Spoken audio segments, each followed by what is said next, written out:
Welcome back to Crit and Crit. I am Axion. I'm Sent, and you're in pain. I am. And we are continuing our discussion of Brandon Sanderson's Mistborn, the Final Empire, and our playthrough of Legend of Zelda, the Oracle of Seasons. And I'm hoping one of these guys will drop a heart. Woo! Oh, and I got a fairy. Sweet.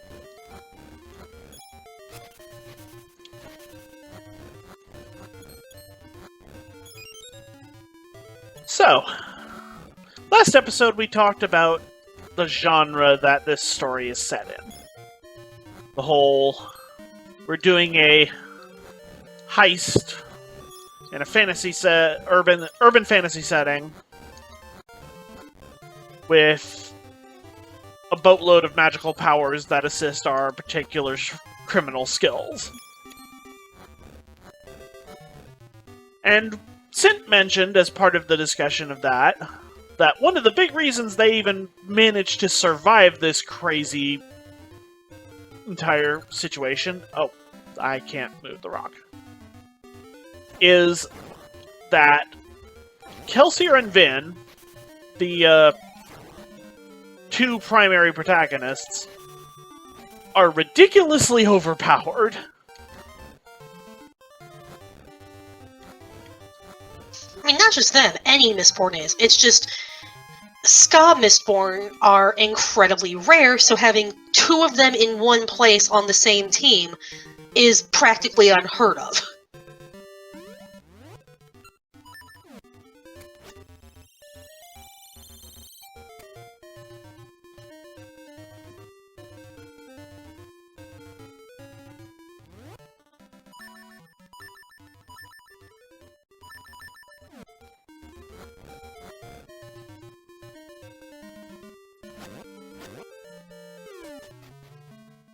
I did that already.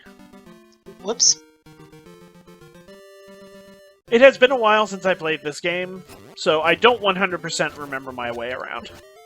And by a while, I mean back in the 90s when the game came out.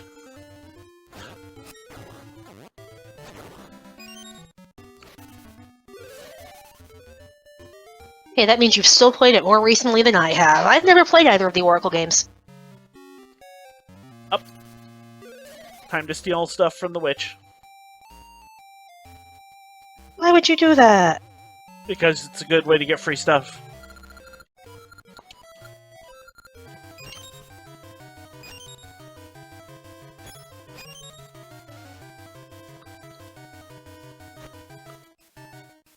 Oh, I didn't see that money.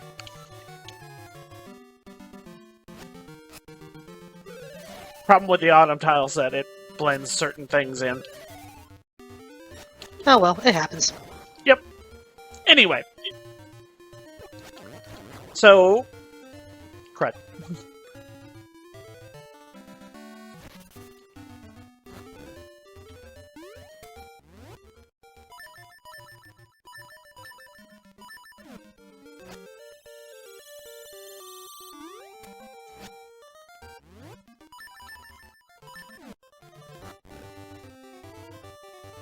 Anyway.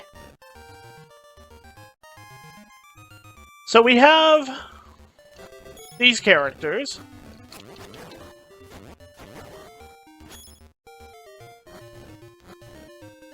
This was your suggestion, so where did you want to go with this? Well, I mean, the next one I have on the list is characters and character archetypes.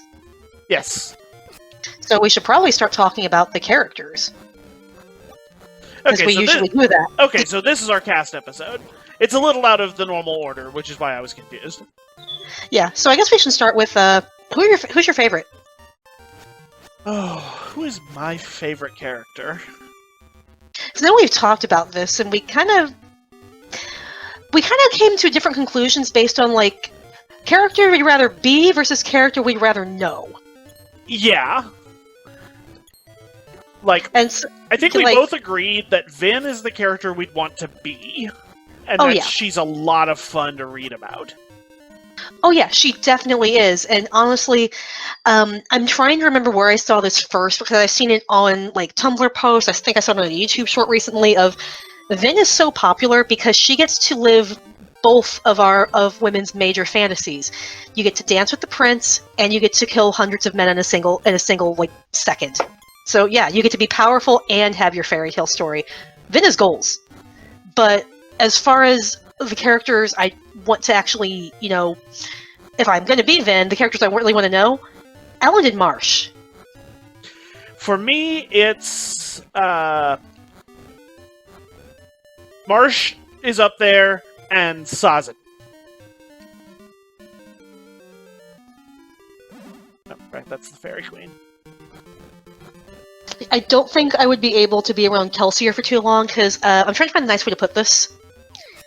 Kelsier really reminds me of that one kid you get in class who thinks he's a lot more charming than he is, and that he can just charisma his way out of things. In fact, and you always get one. I seem to recall you having a player in one of your D&D games who tried that route. Yeah, he wasn't nearly as competent as Kelsier is, because I will give Kelsier this. He might be basically the Eddie Haskell that I would not want to deal with, but he does know how to pull things off. I would just, probably throttle him if I actually knew him. Which, to be fair, so do most of the other cast members. They're his friends, but they are not above saying, your ego is out of control and we're going to hit you.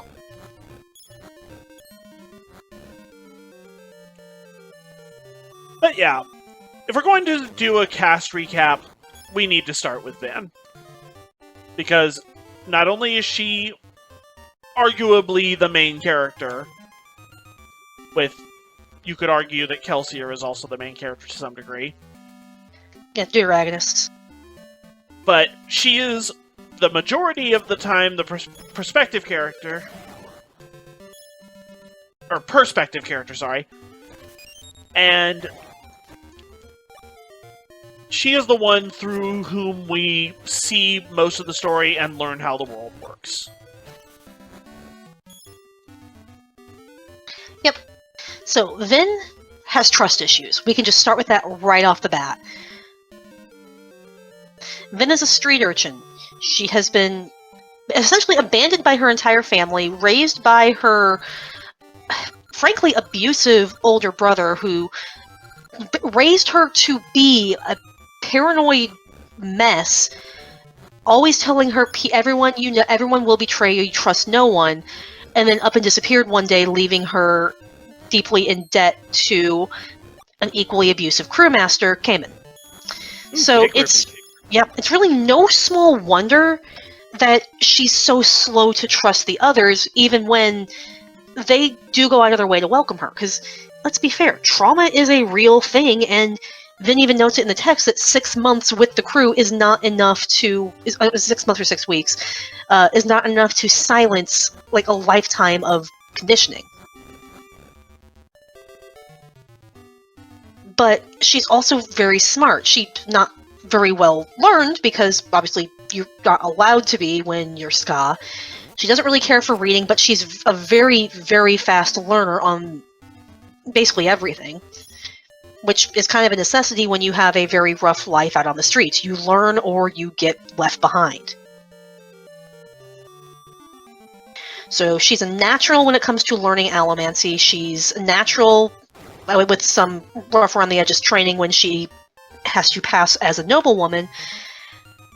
She's very unsure of herself in a lot of situations, but grows more confident as the story goes on, and does become very, very close to the rest of the crew, and I'm pretty sure Kelsier is set up to be a father figure for her, which makes it hurt all the more when he dies. Yep. Yeah, she's a really interesting and really fun character.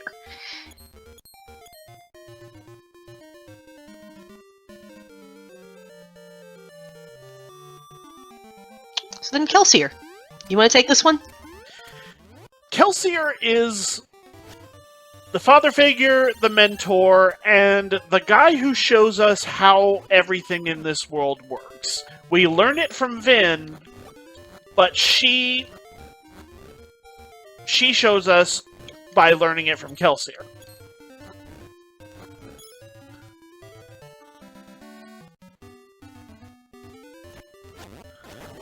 Kelsier is, as you stated already, immensely charismatic, immensely manipulative, and immensely self-aggrandizing, for lack of a better word. Oh, here we go again.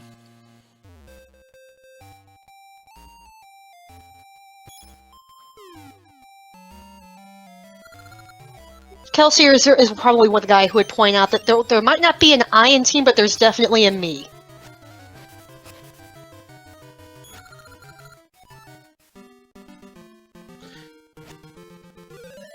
And because Kelsier is so single-minded and so ruthless, I easily believe that he would be the villain if it wasn't for the Lord Ruler. He's so good at manipulating people. He's absolutely psychotic when it comes to his hatred for the nobility, and like it's literally just Vin holding him back from killing them all in the end. Like because she's so insistent that not all of them are bad because she fell for Elend. It's really just her insistence that led him to spare a few of them in his plans. But Kelsier is so insistent on keeping secrets from everyone that you never really know what he's planning.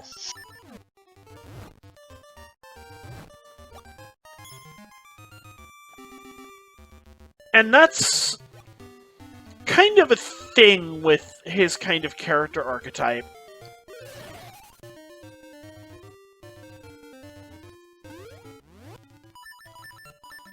That he's the controller, he's the manipulator, he's the mastermind. And at the same time, he has a sort of distrustfulness to him. Ah, here we go.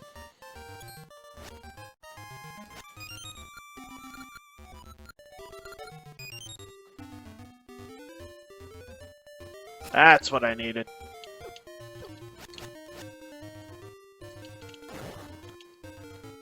Yeah, we know from his backstory that he ended up in the pits because he was betrayed. He believed it to have been his wife, and even though she insisted it wasn't her, it's not really until kind of toward the middle, nearing the end, that Vin provides an alternate explanation. That she is able to see through copper clouds, which could mean that one of the Inquisitors, or even the Lord Ruler, could have seen through their smoker's copper cloud, and it didn't necessarily have to be a betrayal. It was just, yeah, she gave away your position because she was using allomancy and you weren't shielded as well as you thought you were.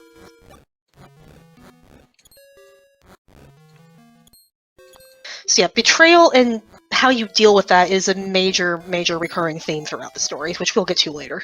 Yep. I'm not 100% sold on the idea that Kelsier would have been doomed to be a villain, but I do think that he's the kind of character who is mainly benign because he has an evil force to push against. I agree with that. Like, I mean, he has the capability to be a villain. Like, and if you don't have, like, an evil force to kind of keep you in check and point in the right direction, well, as they've mentioned, Kelsier had enough money that he could have retired and lived a very, very comfortable life. And sometimes, if you're just doing this stuff because you're bored, innocent people are going to get hurt, which kind of de facto puts you in the villain category. Yep. Dungeon 2. Okay, who next? Well, now that we have gotten to Kelsier,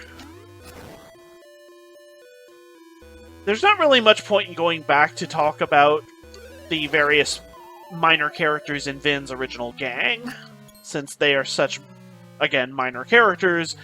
And they all go to pieces. I was about to say, they all die relatively quickly. And painfully. Like I said, they go to pieces. So the next relevant characters would be Kelsier's teammates, his crew.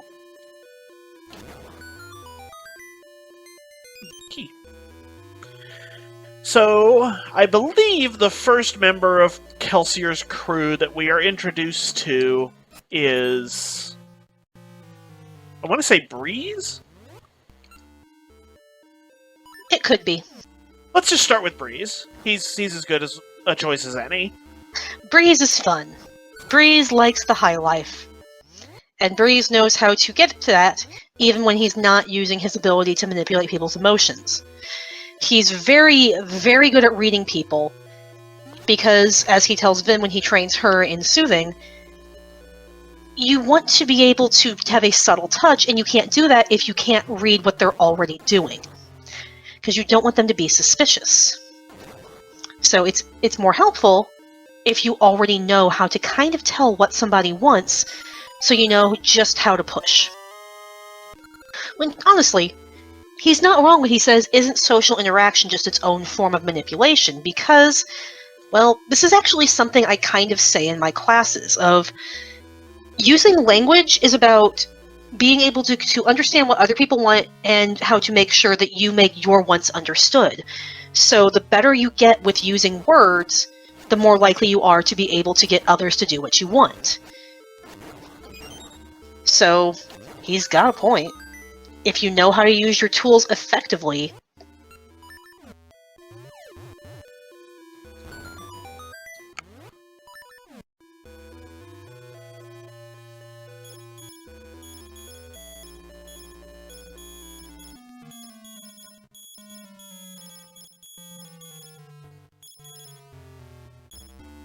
Yeah, that's Breeze. Yep. Who is next? Well, after Breeze, I think the natural next choice is Ham. Or Hammond, to use his full name. Ham is the party's pewter arm. He is their thug.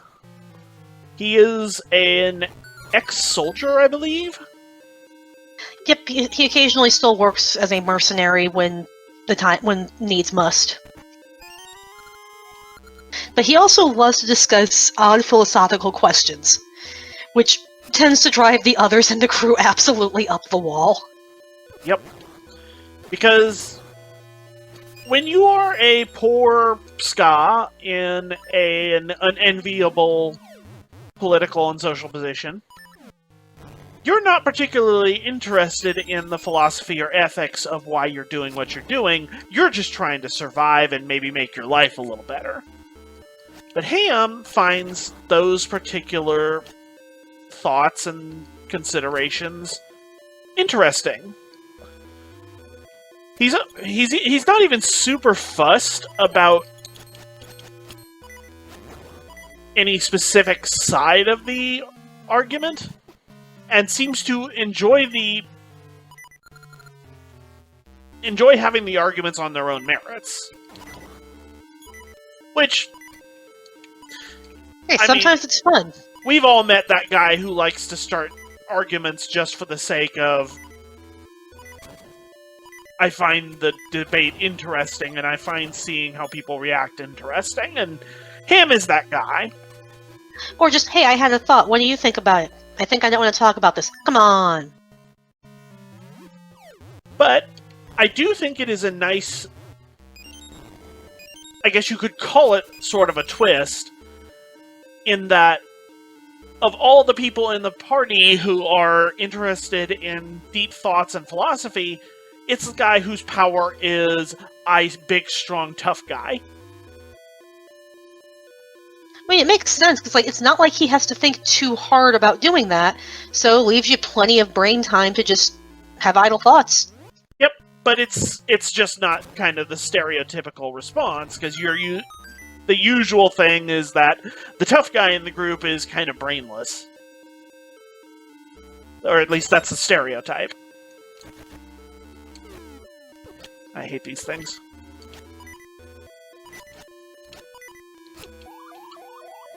There it is.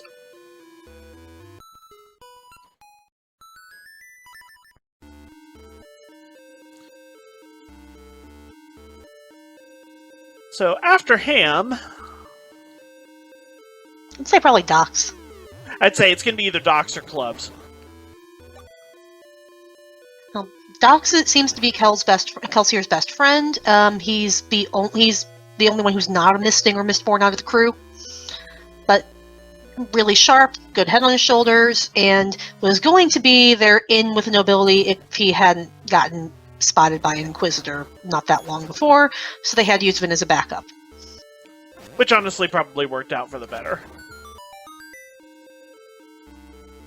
Except for the whole Vin going and picking a fight with two Mistborn situation. Yeah, well, you win some, you lose some. But yeah, more about Docs as a person.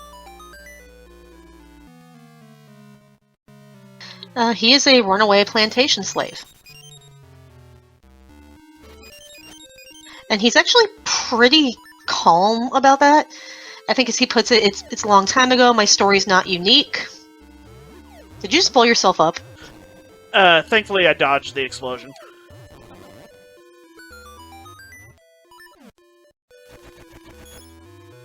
And he's kind of the one who's really good at organizing stuff for them. Hey, power bracelet! Yep, that's what I was here for. Well, that and Now you can be a Feruchemist.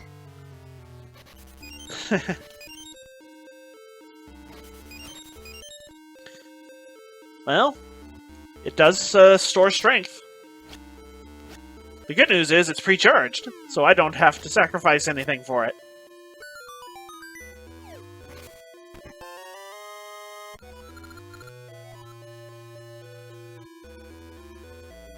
Alright, who's... If we're done with docks, then it's clubs. Also not much to say here. He's a master carpenter. They use his shop as a front, and he kind of keeps them out of trouble. He's also the group's smoker. Like I said, he keeps them out of trouble.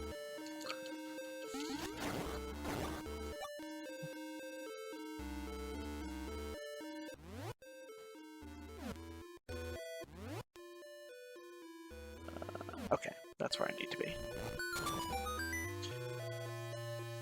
And talking about clubs brings us to talking about Spook.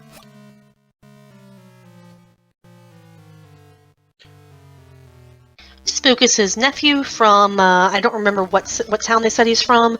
He's a little bit younger than Vin, has a crush on her. He is their Tin Eye, their scout.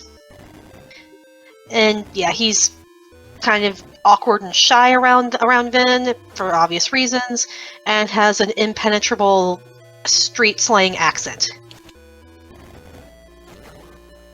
Well, impenetrable to most. So Kelsier's already insane, so... Seed.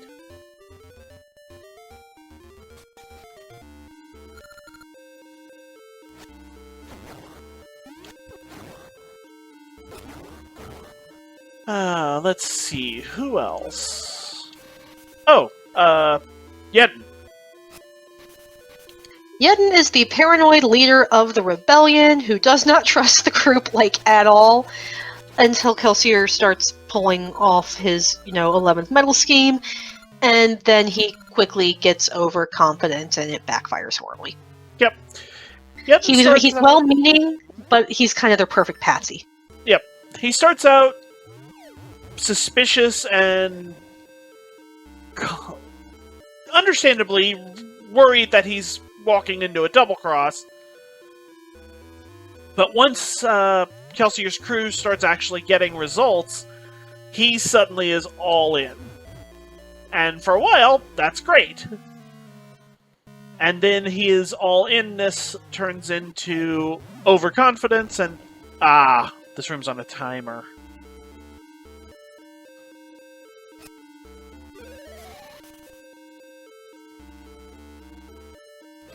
That's fun. I don't want to pay that guy for bombs, so I'm going to head back to the other room, where the bombs were always spawning.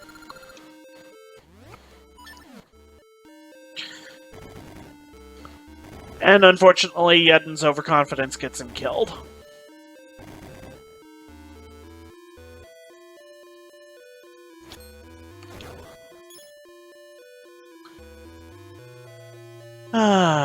Who else?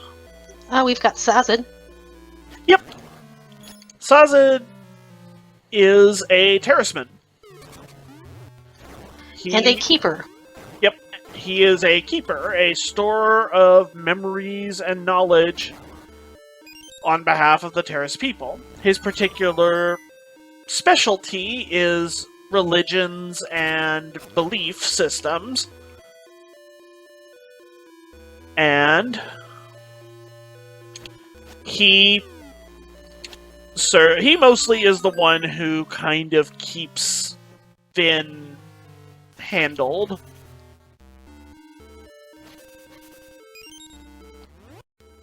Throughout the course of her part in the ruse of playing a noblewoman.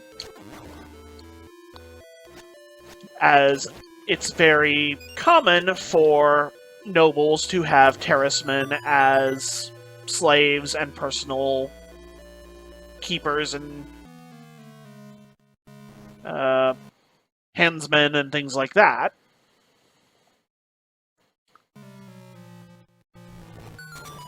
As a keeper, he is also a ferrochemist. So he has the various abilities associated with ferrochemy. As already stated, he uses his abilities to store memories and knowledge in his copper mines, but he also can store speed, he can store strength. I don't remember if he ever displays any other ferrochemical abilities beyond those three in this particular story. Though, if I understand how ferrochemy works, a ferrochemist can use most, if not all, ferrochemical metals? I believe so.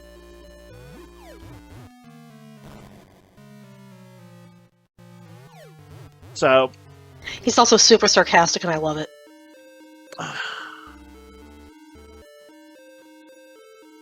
Restart this.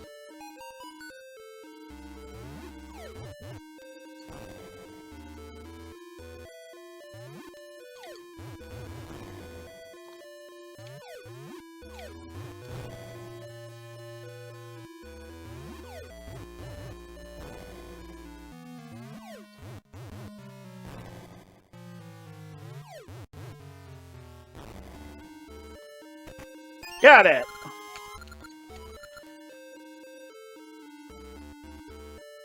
After Sazed, the next character we get is one that actually requires a little bit of putting some puzzle pieces together to identify. Throughout the majority of the story, we know him as Lord Renew. However, if you pay close attention to a few earlier parts in the story,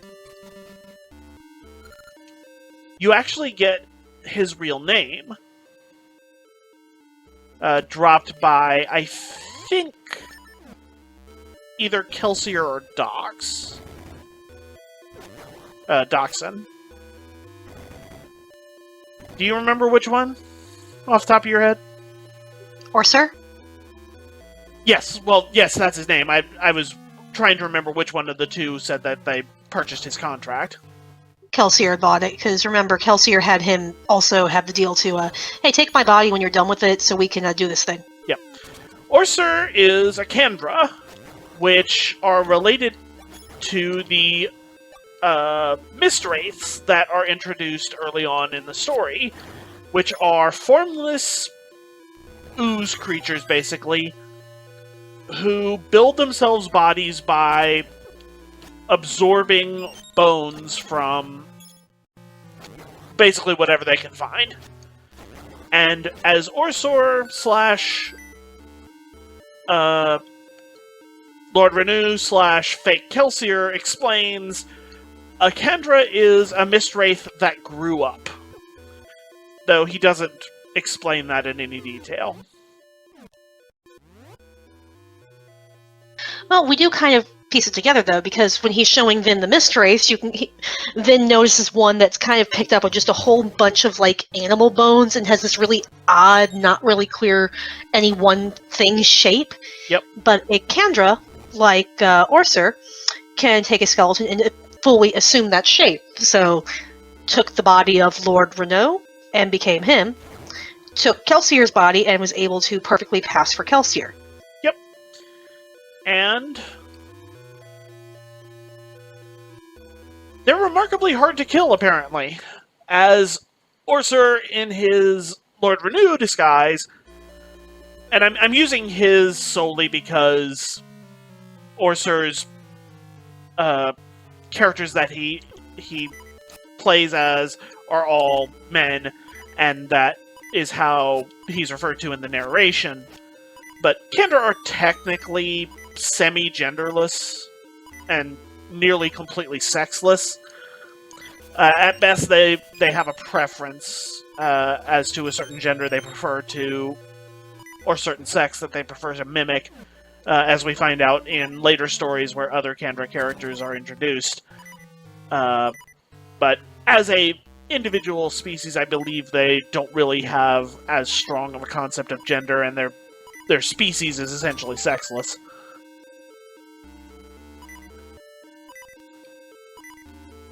I'm trying to find where the locked door was. Is it back this way? So we have Marsh as well. Yep, Marsh was going to be my next one.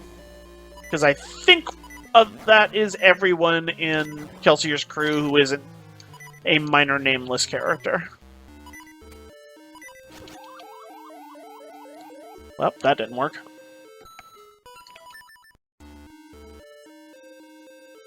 Marsh is Kelsier's slightly older brother. I think they're like a year apart or something like that. Something like that. Marsh has always been a revolutionary. He was involved in supporting the Ska Rebellion well before Kelsier was, and only really assisted Kelsier in the process of his thievery insofar as it would aid the Ska Rebellion and further the resources and goals of eventual Ska freedom. However, after the death of Kelsier's wife, Mare, I'm not sure how it's supposed to be pronounced. I always assume Mare is in, like, short for Mary. Yep, or like mare horse. That's how it's spelled.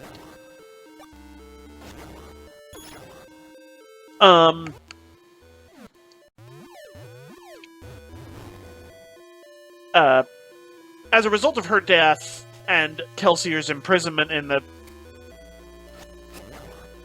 Well, both of their imprisonment in the pits of Hathsin, and then Mare's death there, Marsh becomes extremely disillusioned, and for a time, essentially quits the rebellion.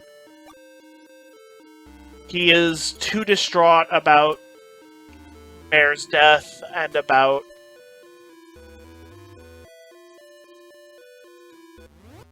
here we are. The apparent unstoppability of the Lord Ruler that their failed incursion implied, that he essentially gives up, and he has to be convinced to come back to the rebellion by Kelsier and Vin later in the story to fill the last necessary role in their scheme. There's also the fact that, you know, considering he knows Kelsier better than anybody else, and the fact that Kel always kind of was very about the rebellion because it didn't get in the way of his thievery, it's only, oh, now you want to do this thing. Now you're taking this way too far, because Kelsier isn't just going after the nobility, he's going after any ska who take a job working with the nobility to feed their families because he sees them as traitors. Yep. So there's a very clear line of ethics drawn between the two brothers. Marsh is the serious one. Kelsier is the lucky one who's just really, really good with people.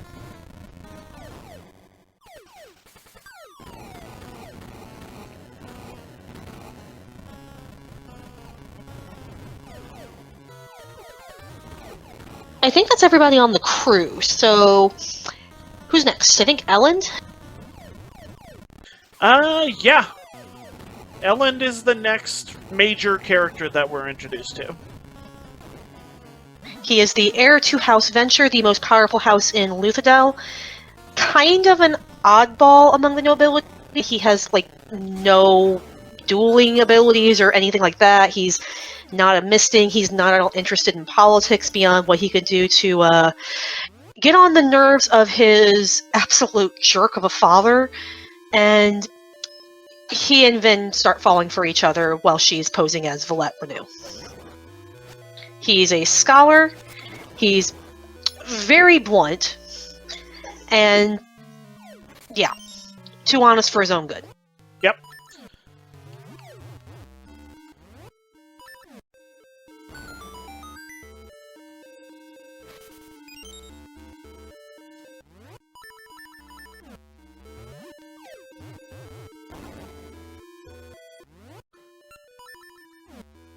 That brings us to the other nobles that we meet throughout the story, which I believe the only one that is really worth discussing is Sean.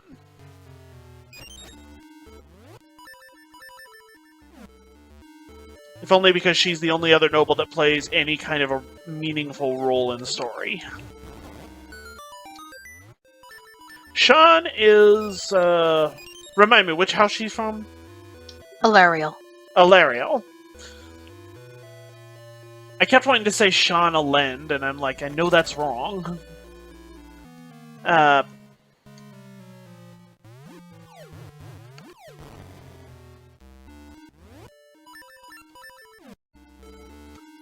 Sean is the stereotypical, smug, self-important noblewoman. She is dismissive and insulting to Vin constantly because she is of a higher house than House Renew. And she expects to be treated at all times with deference and fawning and utter respect. She's important, she's powerful, and she knows it, and she wants you to know that you're not as important and powerful as she is.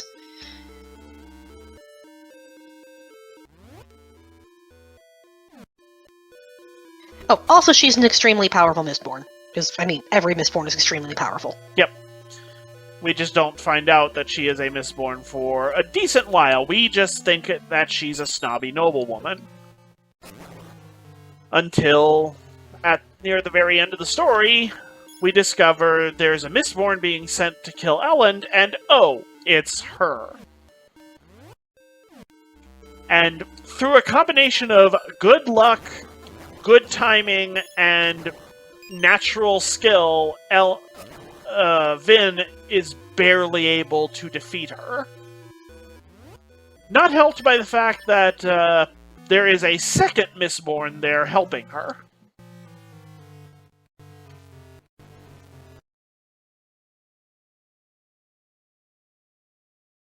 Who I don't believe is ever named. Nope, just another Mistborn from House Alariel. I think then we basically just have Lord Ruler. Yep, the Lord Ruler. This is actually the one that we could talk about the longest, because there is a lot to this guy, and more that will be revealed in later stories, I believe. So we'll probably come back to talking about him at a later time. But as far as he's revealed in this story, the Lord Ruler is an immensely powerful Allomancer who has lived for over 1,000 years and pretty much created single-handedly the entire society that Mistborn exists in. He built the very world that everyone is in, both speaking societally, politically, etc., and to some degree had some involvement, though we don't yet know the full details, on the actual operation of the world in some way, or at least so he claims/implies. We are led to believe that throughout much of the story that the Lord Ruler is a mysterious hero from a bygone age, who is recorded in a few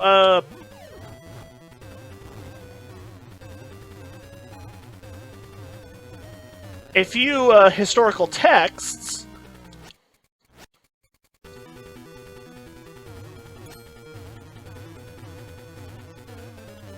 but his name is never given.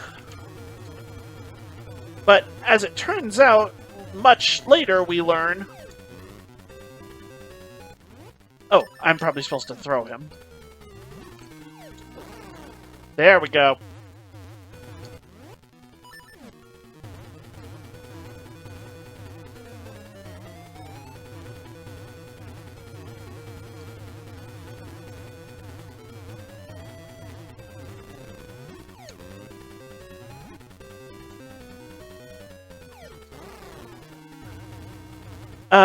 He was actually the Terraceman pack servant that worked for said historical figure by the name of Rashek. And we get a bit of his personality by looking in as Vin is reading about this guy, or this historical figure, and his journeys to apparently solve some kind of prophecy.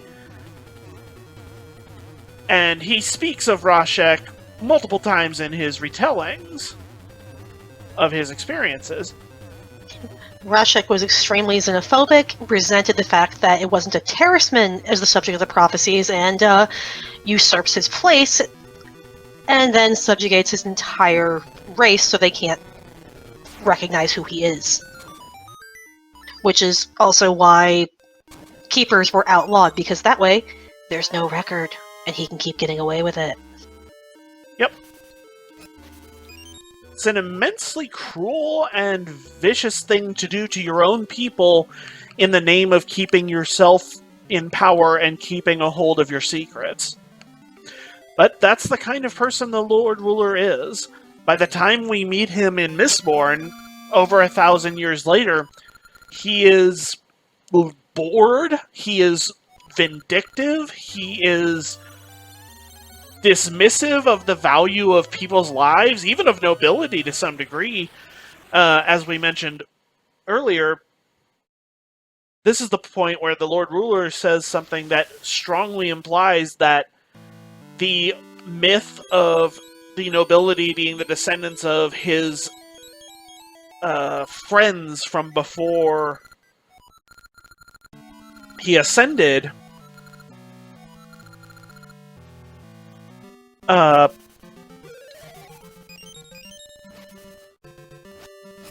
was just a myth for the purposes of keeping the nobility placated and providing an explanation to the Ska for their position being justified. And... oh, wow, I dropped a ring. Or is that her ring? Don't know.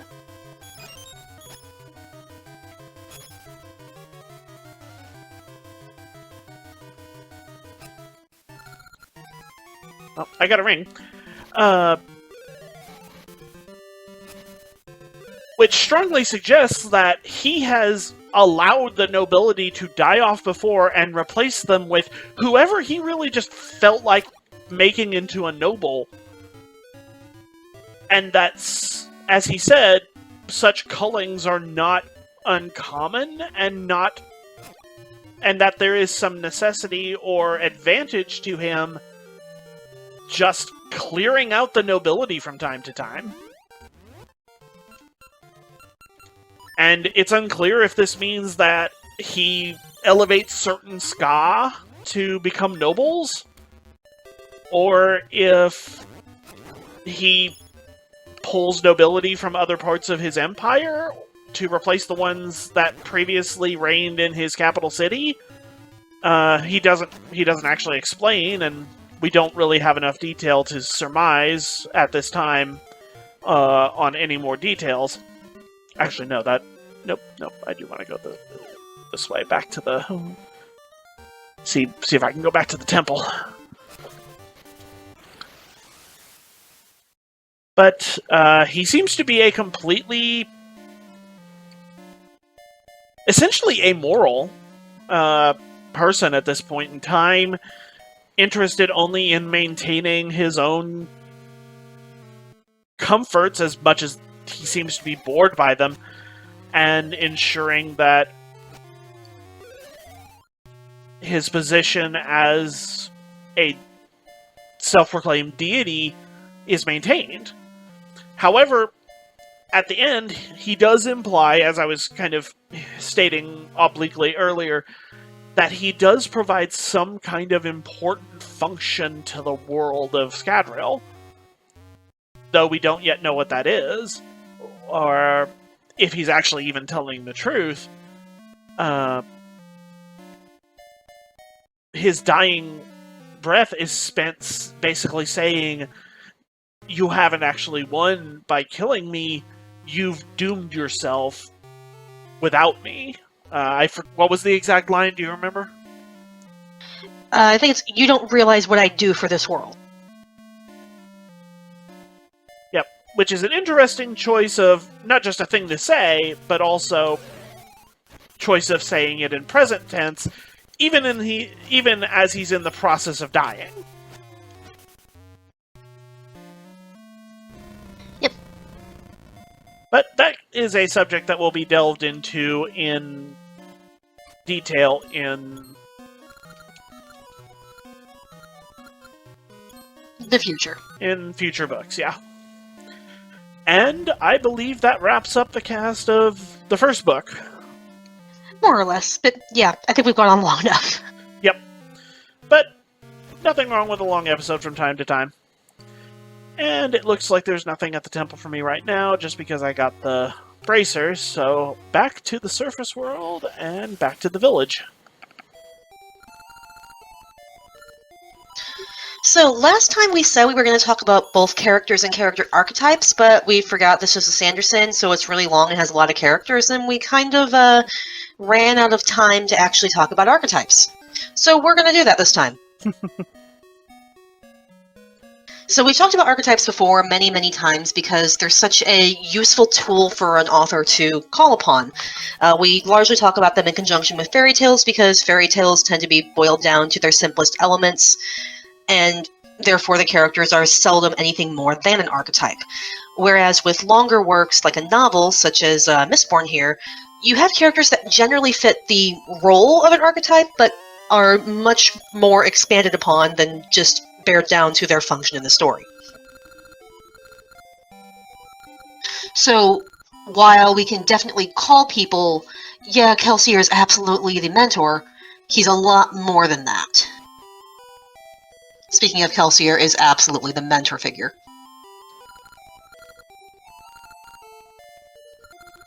Wait, he has a garden inside? Yep. Like, not inside a greenhouse, but inside his actual house. Yep. I guess you could read that as a skylight instead of a chimney? Maybe? I don't know.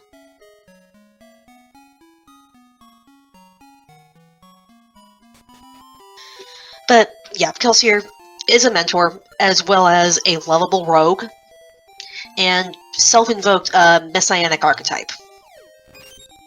As in, he dies to fill a messiah role. Yep. And even fakes coming back to really hammer it home.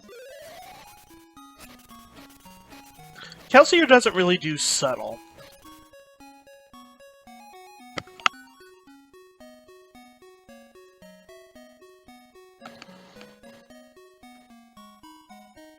Contrast to Vin. Vin only does subtle. I would not necessarily say Vin only does subtle. Vin primarily does subtle and does subtle very well, because Vin is a street urchin. You don't survive long as a street urchin when you constantly call attention to yourself. You want to be unobtrusive, you don't want to call attention to yourself, you want to be unnoticed, you want to be able to slip by under the radar, because otherwise you can get yourself hurt and or killed. Which means she takes to the subtle side of being a Mistborn very, very well. Up until she, picks a fight with Sean. In which case, subtle is the last thing on her mind then. Yep. I need to figure out how to get to the swamp. Do we have a map?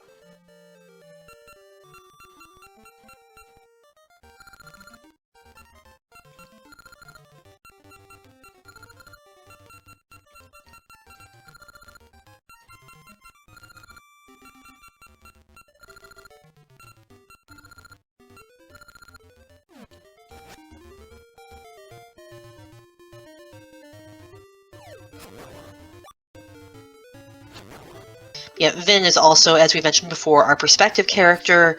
She's our newcomer to the world who is basically the author throwing us a bone by giving us somebody inexperienced to follow around so we can learn the rules with them.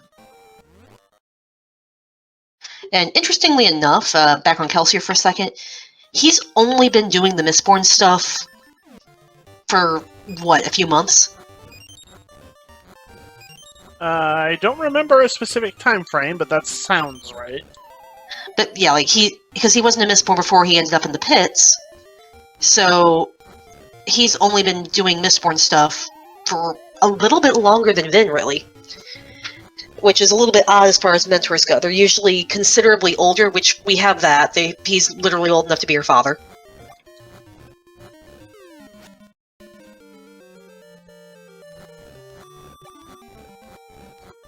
But like a lot of mentor figures, he dies, which is its own story beat.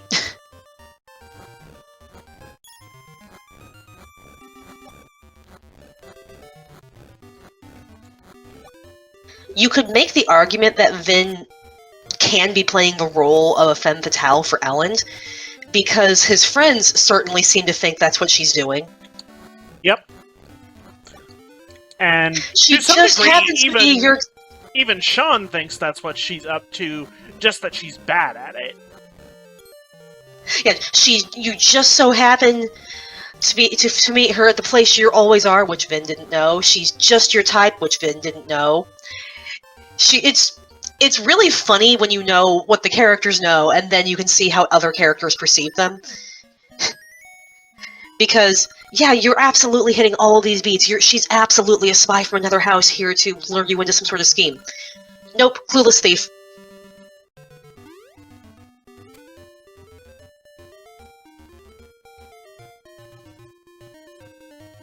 Honestly, most of the main characters qualify as a lovable rogue. I mean, that's kind of inevitable when you have a heist novel about a thieves guild. Yeah. But yeah, you've also got the Gentleman Thief, which is Kelsier and Doc's specialty. And now Vin's, that she got kind of pulled into it. And Breeze a bit. Yep.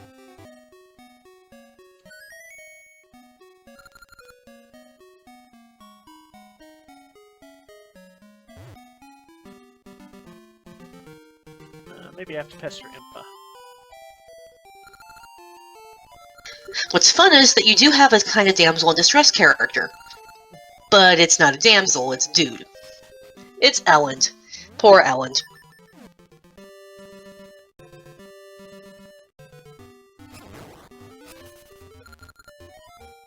Who also kind of plays the Prince Charming archetype, despite, as he really shows, not being all that charming or obsessed with following rules at all. In fact, he tends to go out of his way to not be charming and just get on people's nerves. Because that keeps him left alone. Except it doesn't. But he can dream.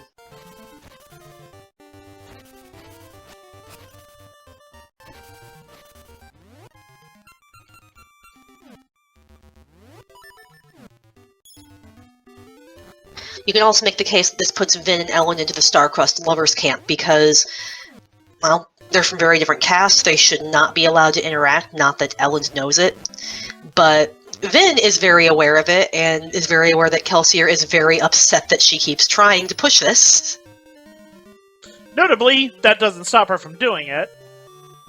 Yep.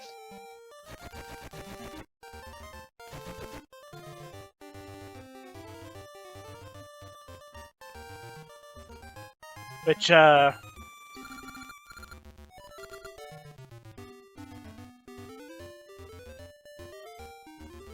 actually, can I hit it with the boomerang? I cannot.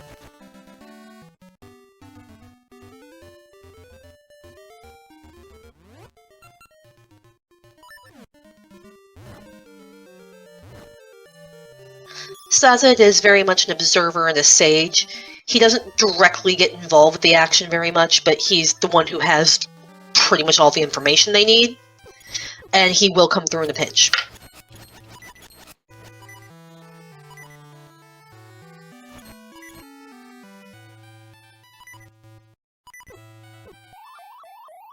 Okay, let's not go there.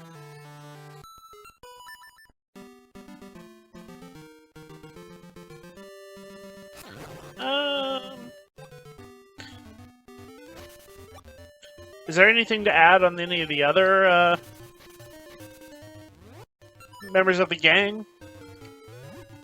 Spook's kind of just the normal kid out of the group.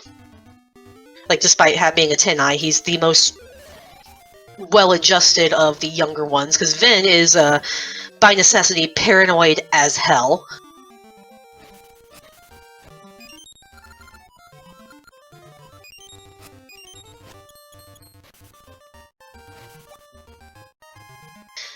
Ham very much subverts the, as we mentioned before, the dumb muscle archetype.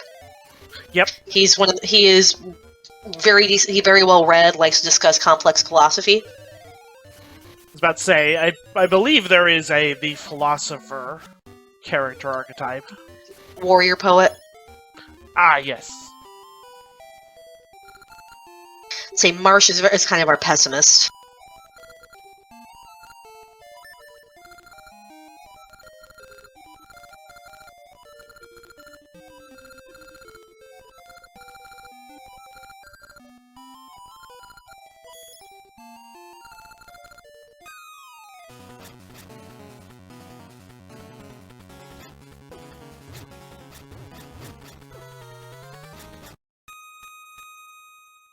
Yeah, Marsh and Kelsier kind of fall into like a lot of sibling archetypes there. You've got the serious one and the more frivolous one.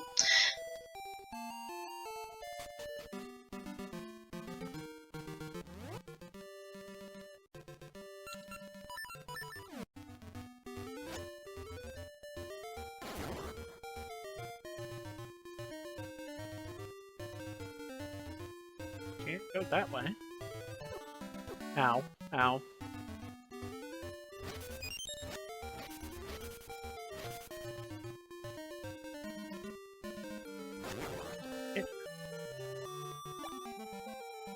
Ow.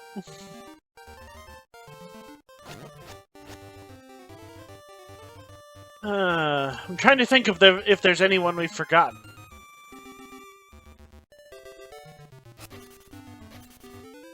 From the gang, I'm not so sure. But Lord Ruler obviously falls into the evil overlord.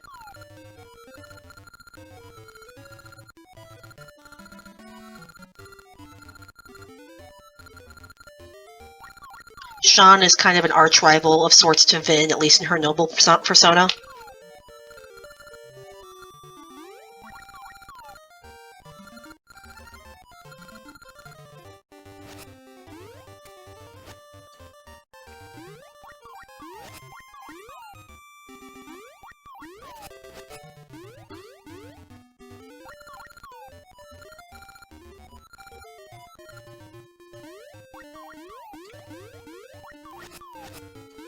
I got a friend. Friends are nice.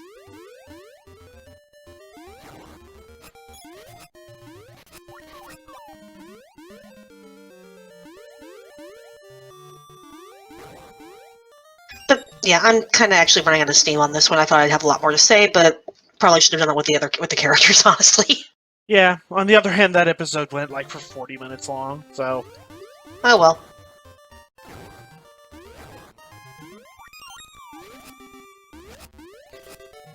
Alright, in that case, we'll call it here. See y'all next time.